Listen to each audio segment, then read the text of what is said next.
Hey everybody, this is Claire, and this is Small Joyful Things. As always, I go out to thrift stores, or I go to estate sales, or sometimes I buy things from Craigslist, and I look for things that either appeal to me personally or that I think might tell me a story. And I take them home, try to find out as much as I can about them, and then tell you guys about them. So here's what I've got today.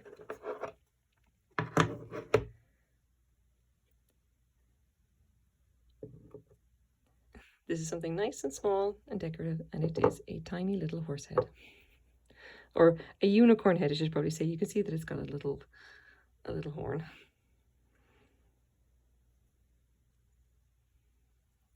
So the gold here is basically just gilt leaf. It's probably been, painted, dipped on, whatever you want to call it. And the design, the bubbles in the middle, you can see that they're actually control bubbles. It's called Bullicante. It's a particular glass technique. Controlled bubbles done in a pattern inside a particular piece. In this case, it's also nicely polished at the bottom.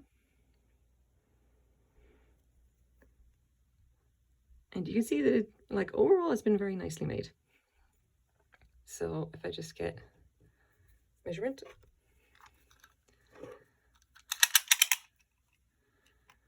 It's about, maybe about 3.5, let's say 3.5 inches across. And not even 2 inches width. And the tip of the horn, I think, is going to be the highest part of it.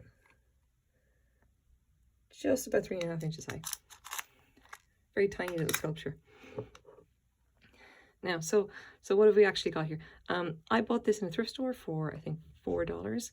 And I basically picked it up because I saw the controlled bubbles and I thought, wow, that looks really nice. That kind of looks a bit like a Murano piece. And then I saw the style of a horse head and I thought, yep, that looks like a Murano horse head to me. This is a thing that is I've seen quite a bit of it in online. You see pictures basically of these in like a large elaborate horse heads. This one I think is Murano, but I think it's probably a much simpler piece. Something like, a little bit, small, kind of cute and done for like the tourist trade or something. I did try to see if there are any other examples like this. I did find one example of a similar piece which also had Bullicante, which is the pattern of bubbles, in clear glass with gold edging, but it was in a pear and the gold was on the leaves of the pear instead, and someone was actually selling that as a Murano piece. Whether this actually is Murano, we actually can't say. It has the quality of Murano, and if I just put him down, I'm going to show you some pictures.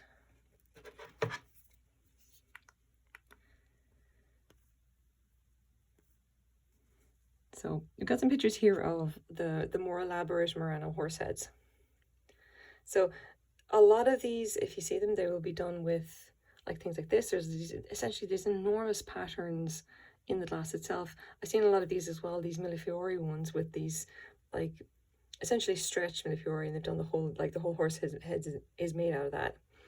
Like one like this, for example, you can see this 160 pounds or what have you.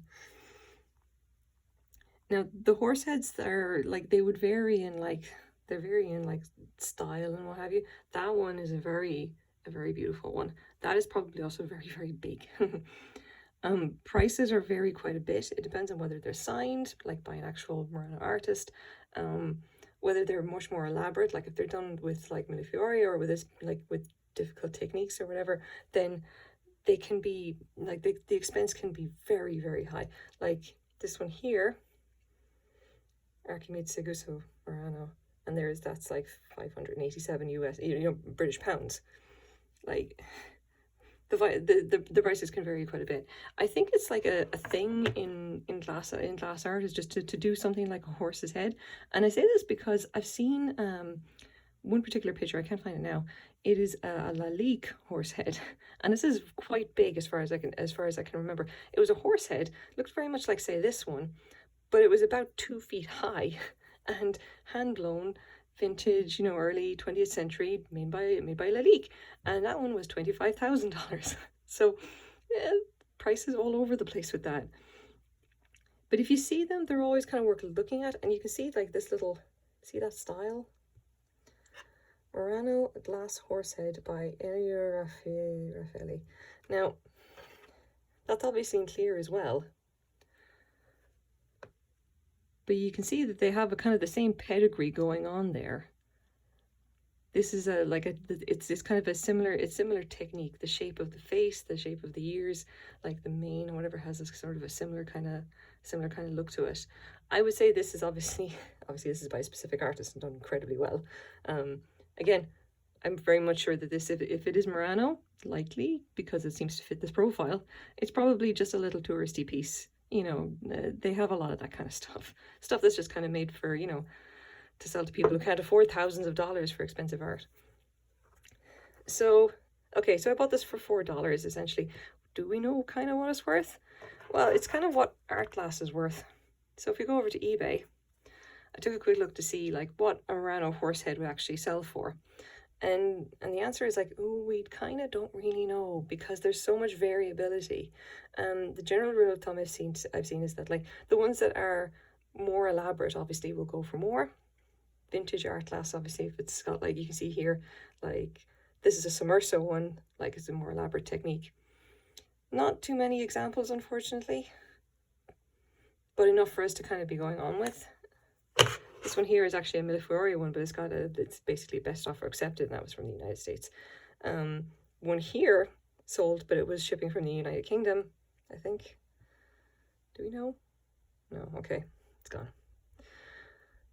Oh well, I would say, based on like back of the envelope kind of research, that this one, because it's Bullicante and because it's quite nice, is probably worth maybe $10 to $15 US. Obviously I ship from Canada, so I've got easy access to North America, and shipping's not going to be much on a tiny little object like this. I'm probably going to put it up on eBay. I do think it's Murano, but really it's not my taste. Like, I do collect Murano, but this is not really my deal, my style. I like the colored glass. I like to have something interesting about it. This, although it's Bullicante, I just don't like it as much. I prefer like the sommerso ones or anything with aventurine. I like the stuff that has a lot of color. I think this doesn't have enough color for me. Like if you know the video I did about my big Fratelli Tosso vase, that is really the kind of Murano that I really like. The stuff that just like that has just like this enormous amounts of abstract color in it. Like between all of these, I think this one is probably this is probably my jam. If I just do that, so like for $40 US, vintage Italian Murano glass horsehead. That is definitely my jam. So there we go. Cute little horsey. Unicorn. I keep calling it a horse. It's actually a unicorn. That's definitely a horn. So this is my small joyful thing for the day. If you ever had the inclination to start collecting Murano horseheads, there's probably enough of them around. You could definitely amass a very interesting collection. So there you go, guys. I hope you enjoyed it. Thank you very much for watching. Bye-bye.